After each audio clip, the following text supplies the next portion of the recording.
It's quite striking when you think about it. Mahatma Gandhi and Dr. B.R. Ambedkar, two absolute giants of India's independence movement. Yeah, huge figures. But they had really, really different ideas about caste. They absolutely did. And it's fascinating because, both were aiming for India's progress, right? Yeah.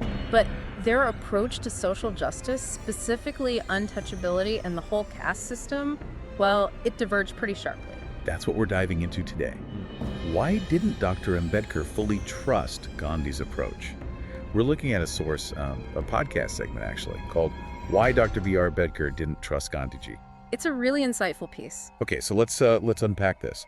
The source immediately points out a key difference. Gandhi's goal was unity. Right, unity first. He wanted to end untouchability, yes, but through, peaceful means and gradual change. Persuasion. But then you have Ambedkar. Exactly. And you have to consider his background. He wasn't just theorizing about untouchability. He was born Dalit. He lived it. The source really emphasizes this for Ambedkar. Untouchability wasn't just some abstract social ill. It was pain. It was daily degradation. It wasn't just about uniting the country later. It was about fundamental human dignity, right now. Yeah, that lived experience makes such a difference in perspective. Totally. And the source highlights another, maybe even deeper, disagreement.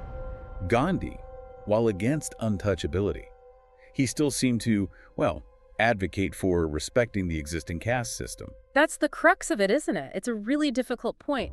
Gandhi spoke about the Varna system, wanting reform from within, perhaps, but he wasn't calling for its complete abolition, at least not initially in the same way Ambedkar was. So how could Ambedkar get behind that?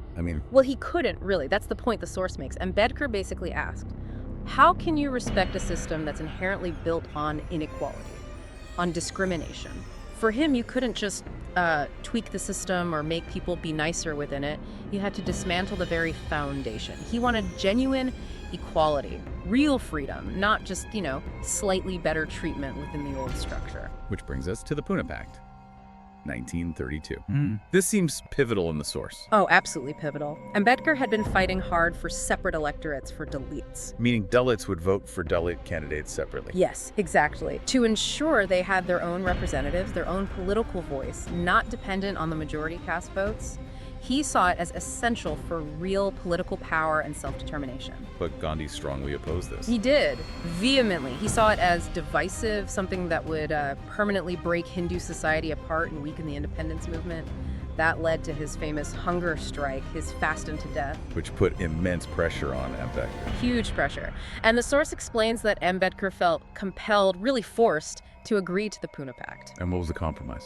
Instead of separate electorates, the pact established reserved seats for Dalits, but within the general electorate. So everyone voted, but a certain number of seats were earmarked. And Ambedkar felt this wasn't enough. He felt it fundamentally compromised the Dalit political autonomy. The source suggests he believed candidates in reserved seats would still need to appeal to caste Hindu voters to win, potentially diluting truly independent Dalit leadership. He saw it as a setback. So if you put it all together, the differing views on caste itself, the lived experience, and then this Poona Pact. Yeah, you can see why the trust wasn't fully there. Ambedkar's distrust, as the source suggests, wasn't just personal. It stemmed from these deep, fundamental disagreements about the nature of the problem caste itself and the necessary solution.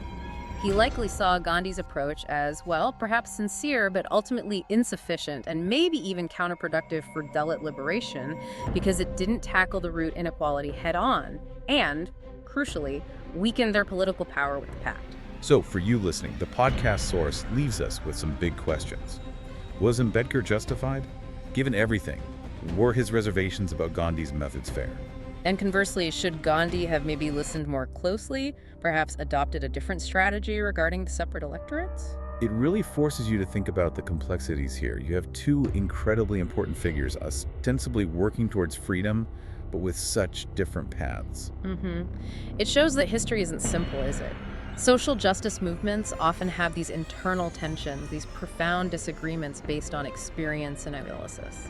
Definitely encourages us to look beyond just the headlines of history, to understand the different perspectives within these massive movements. Absolutely.